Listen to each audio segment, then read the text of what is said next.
John. Hello, Ruba. Welcome to the WinCamp studio. Thank you. And I wish to introduce you to John McConnell.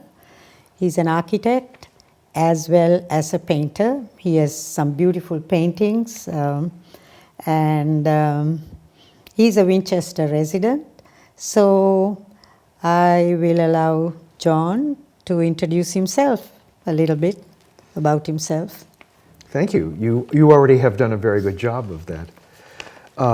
There's a third hat that I wear, which is that for now 41 years I've been a professor of architectural history at Boston College. Mm-hmm. So that also is going on and takes up some of my time. Okay. So it would be good for our audience to hear where you grew up, whether you had any choices later on, which district you wanted to move to and to live. So tell us about your growing up years.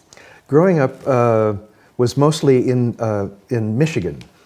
I was born here in Massachusetts, in Pittsfield, but when I was, I think, 3, my father's job took him to Michigan. So we lived during my elementary school years in Flint, which at the time was a very vibrant city, particularly blessed with money from the Charles Stewart Mott Foundation, which showered the public education system with money. So we had all kinds of programs for gifted children and all of that, so I enjoyed that. When I was in the 6th grade, we moved to the western part of Michigan, to Grand Rapids, the second largest city in the state. And so that's where I lived through junior high school and high school and through undergraduate college. And then I, after a couple of years, got into graduate school in architecture at Harvard and came to Boston and have been here ever since, vowing a mighty vow to never go back to Michigan.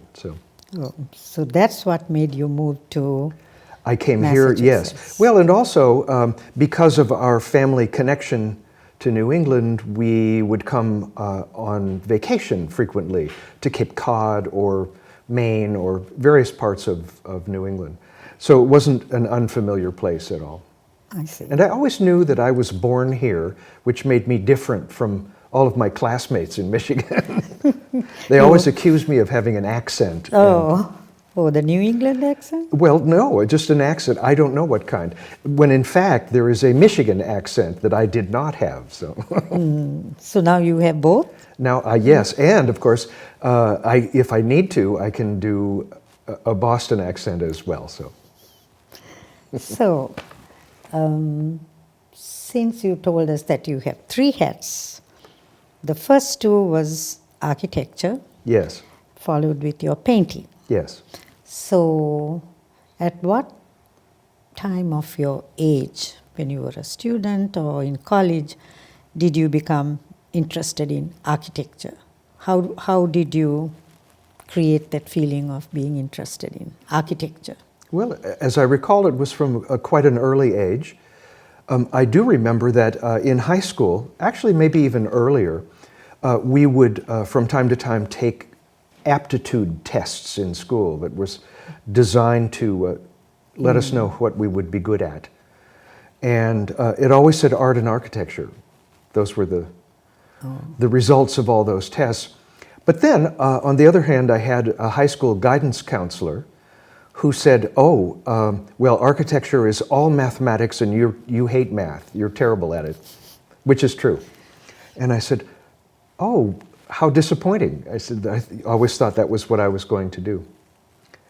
And so I went off to undergraduate school and was an American literature major. And it wasn't until the final semester of my senior year that I happened to be in a program of architectural design taught by a very dynamic guy from Chicago who was an architect and the head of the architecture school at the University of Illinois, Chicago. And it changed my life. I loved what I was doing, and he said, boy, your high school counselor was really wrong. The math we leave to engineers. The rest of us are creative, artistic types. Oh. and he said, "You should go to architecture school." I was just then leaving for a year teaching English in Greece, during which time we kept up a correspondence, and when that was over, I went to see him, and he said, "All right, let's apply to graduate schools." And I did, and I got in, and the rest is history. Yes, and that was wonderful, the guidance from your It was, professor. yeah. I was lucky to encounter the right person at the right time. It doesn't happen to everybody. Alas, I know. So, when did you start your painting career? Well, actually, also in elementary school, I excelled in art because I had a really good art teacher. And then that would, from time to time, fall by the wayside. I didn't study art in high school because we were required to choose between music or art. We couldn't do both. Very backwards thinking. And I chose music. And then I had a few bouts of being serious about painting. And then finally in 1991, I took a couple years of painting instruction in the evening at UMass Lowell, portrait painting. And I was pretty good at it, and I've been at it ever since. So 1991 is really the date at which I seriously started painting and got a studio and all of that. And was that here, after you moved here? Or? Yes. It was. So going back to your architectural work, have you done any here, around here? Could you mention some of the buildings that our viewers might have seen? And well, a great deal of work here. Most of it is, anymore, is residential. And here in Winchester, I have, I think, 2 complete new houses that I did. One up on McCall Road and the other at the corner of Highland and Lawson Road. And then lots and lots of additions and renovations, and too many to count. That's just here in town. Of course, I've done work all over the place, in different states, Maine to Virginia. have you done anything for business establishments, like big buildings, Yes. apart from houses? Not big buildings, not around here. I did the interiors at Pairings Wine and Gourmet Store, and we renovated the bathhouse at the Winchester Country Club a number of years ago. So that's sort of the non-residential stuff, just locally. So what is do you have a particular style, or do you follow a period where the architecture was really? There is a time period in American architectural history that particularly interests me. And it's from, I would say, about 1880 to 1920 or 1910. It starts with what is known as the shingle style. This is residential stuff. And culminates with the work of Frank Lloyd Wright, the Prairie School stuff. It's a time period that is perhaps the high watermark of inventiveness in American architecture, of people really thinking new thoughts and having a whole new idea about how something should work.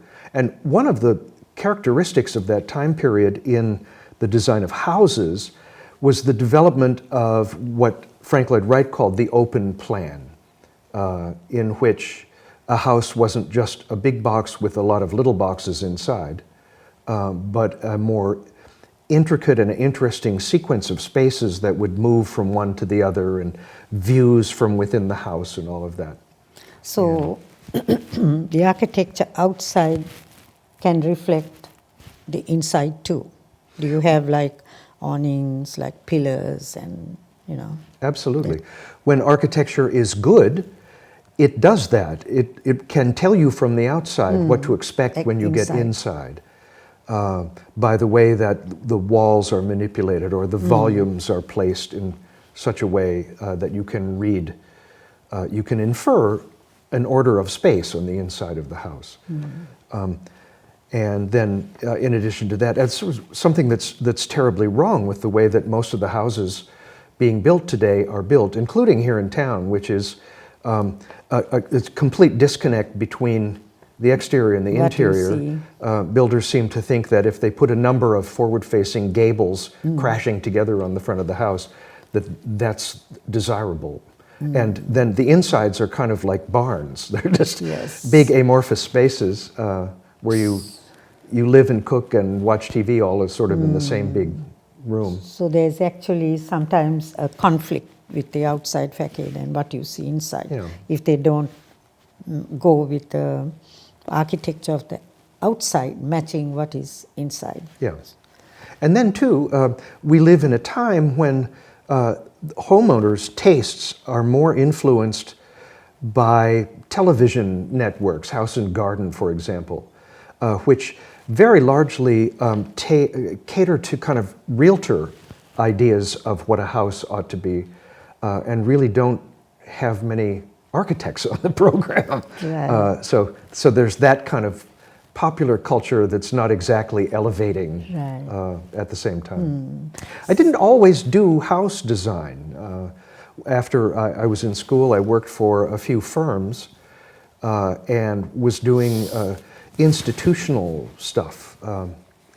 And the main firm that I worked for is still around, called Shepley, Bulfinch, Richardson, and Abbott, and that's the oldest architecture firm in the United States. It was started by the famous architect Henry Hobson Richardson and has been in existence ever since.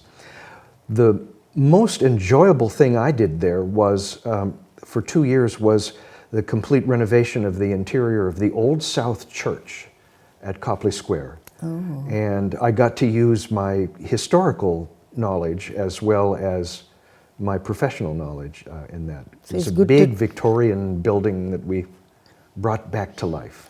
I guess we need to do a trip there to see that. Maybe good, I should go with my friends to see the church. It's a very beautiful place now. Yes. So, about your paintings, do you have an office here that people can go and view your paintings? Have you? I have not here in town. I have my studio is here at Sanborn House, as well as my architecture office. Right. But people are welcome to come there to see paintings. They have allowed me to display my paintings on the ground floor of the house, and so. So that's a good place to Yeah, so go that's a in. pretty decent place to see things. A number of years ago, I took the whole house and filled it with paintings and invited the general world and had a like big an sale. exhibition? You had an exhibition? So it was an exhibition, but everything was for sale too. Yes. And it was a big success. I should do it again. Yeah, I think so. I could have a rummage sale of half-finished paintings, which I have a lot of. I missed your first one, so I guess I'll wait till you have your second one. So tell us more about your paintings. You want to talk I'll about be your happy to. paintings? Yeah. Yes.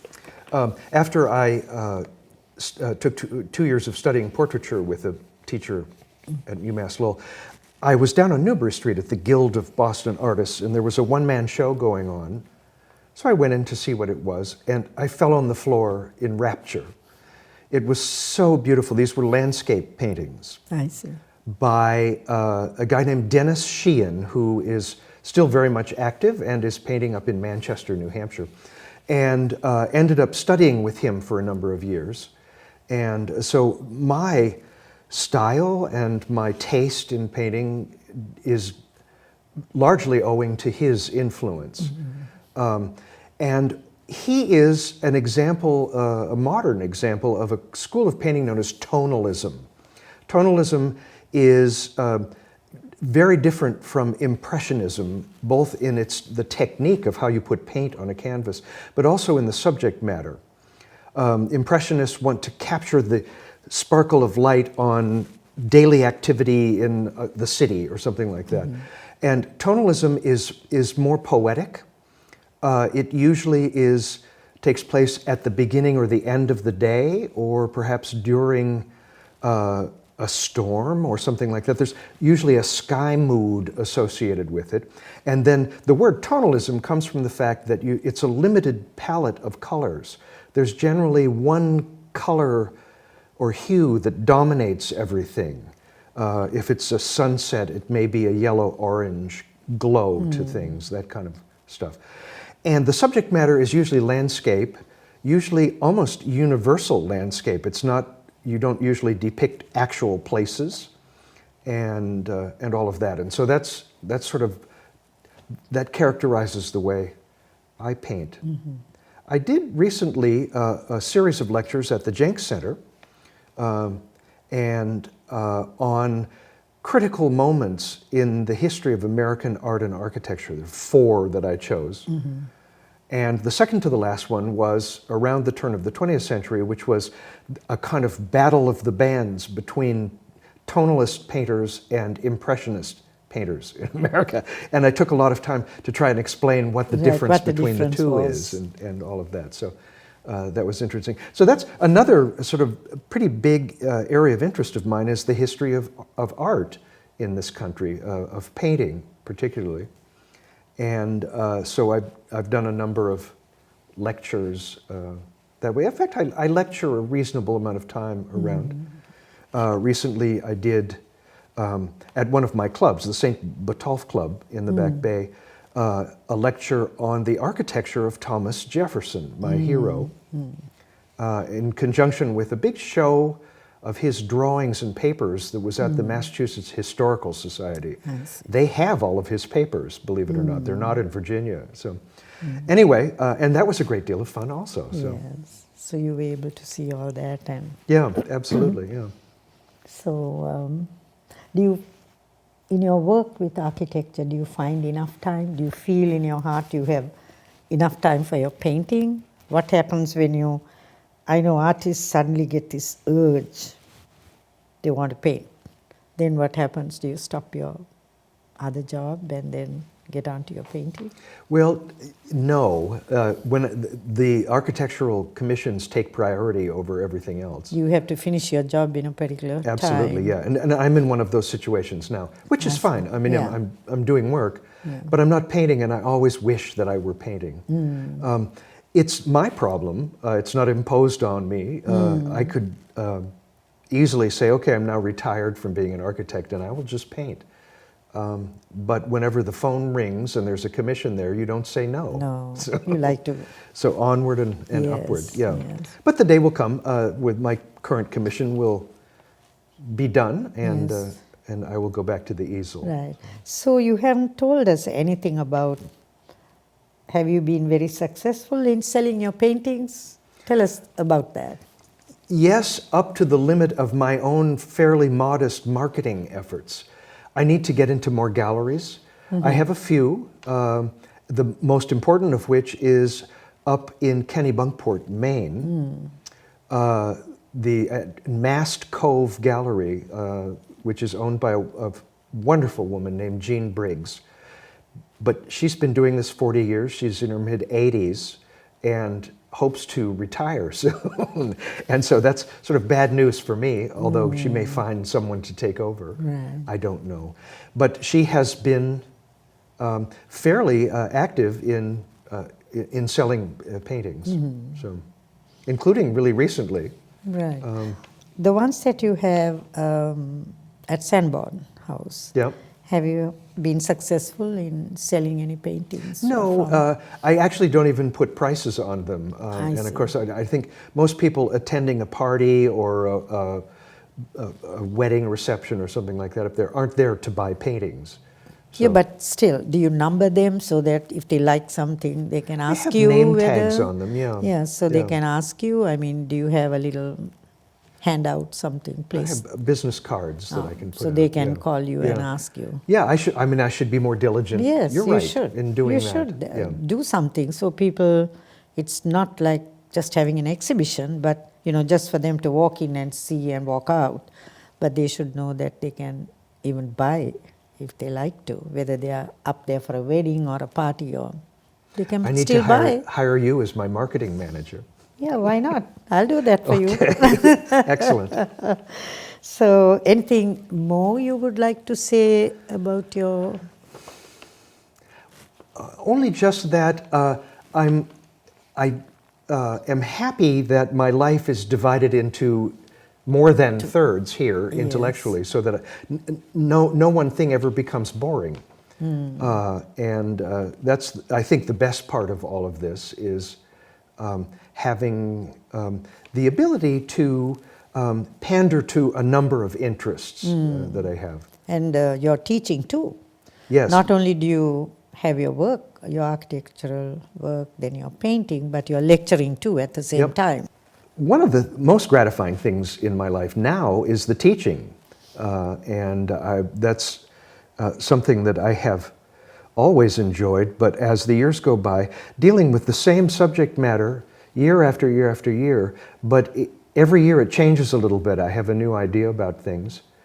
And then, of course, every year there are, the 1 or 2 or 3 students sitting there who you don't realize are catching fire with what you're saying, and you can't know that until, actually I don't know who's listening and who isn't until the midterm exam, and then you suddenly realize, who constitutes, brainwaves out there and who doesn't, and who has really absorbed everything that you have been talking about to them. Yeah, absolutely. And they're there usually every year, but you don't know it until later on. And over the many years that I've been teaching, a number of my students have become good friends. And so that's always gratifying too, that we'll get together over time. That's interesting. It's like a continuation of, they can tell you what they learned from you, and then you can also discuss with them, give them more information, what to do in the future. Yeah. So that's very good to keep in touch with your students, And almost none of them went on to become architects. A couple did, but have incorporated not only the specific information that they learned in my class, but also a kind of a way of thinking about the built environment and how their other business, perhaps, activities take place in the context of the built environment. That all these buildings out there were intentional. Someone dreamed them up. Yes, definitely. And so they, for better or worse, some of them are wonderful and some of them are not so wonderful. But all of that, and so I find that the best students are the ones that take information from a variety of classes and a variety of disciplines and put them together in a new way and go off and have a career and an intellectual life.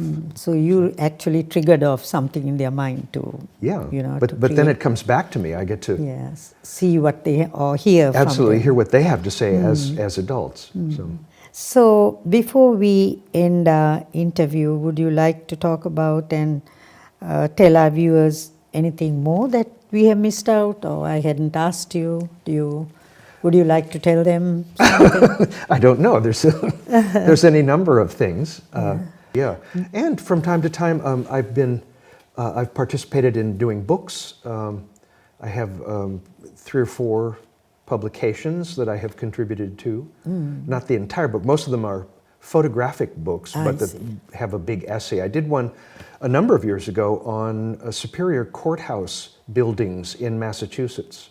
And so I did a big essay at the beginning of that, and that was fun. I've done green architecture. I've done a book on shingle-style architecture. Have you done a book on your own work, what you have done?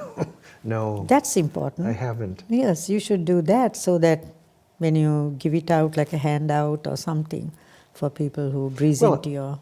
I have a portfolio of my work that I will show to clients. But not for them to take out with them, like small, for them to... Not yet. To say, well, here's what I've done in the past, but everyone who comes along looking to hire an architect has a unique situation, and maybe... Do they tell you what... Oh, sure. What they want? Absolutely. And do you work around it? Or Oh, no. I mean, if you don't please the client, there's no point in doing it. So. But if they want a particular type of architecture, they learn from you. More from you. Well, yes, it's back and forth. Yeah. So you are more like a guidance counselor first, and then you take off from there. If it turns out they hate cooking, we don't spend a lot of time, in the kitchen. Yeah. Do remodeling the kitchen. Well, unless they want a stupendous kitchen anyway, even if they're never going to use it. So, which is not uncommon. Yes. So. This reminds me, I'm from Sri Lanka. This reminds me of a very old, an old aunt who walked into a newly renovated a niece's house, and the entire kitchen was fabulous, with new pots and pans, the range, the whole works. She walked around the whole house and said, "Very nice. This is nice." She walks into the kitchen, turns round at her niece and says, "Are you a good cook?" Right? Yeah. Or are you going to start now because you have a fabulous kitchen here? So the niece said, "Yes, aunt, that's what I'm going to do. This has made me interested in cooking." So she wanted a lovely kitchen first to create that interest in her. Great. I don't know, I haven't eaten her cooking yet. I don't know. I don't know. That I have to fly back home to taste her cooking. Yep. Maybe I'll do that sometime. So thank you very much, John. You're very welcome. Yes, for coming to WinCam. And it's a pleasure having you. And I'm sure our viewers would have enjoyed listening to yours. And hopefully they'll visit Sanborn House and see Well, I would your hope so, paintings. yes. They can contact you. And There are any number of reasons to come to Sanborn House, not just my I know, paintings. but still, if they're interested in seeing your painting, that's what they're going to come to see. Your I hope. paintings and yes, and your architecture. You have an office there. So thank you so much Thank you, for Ruba. being with us. My pleasure.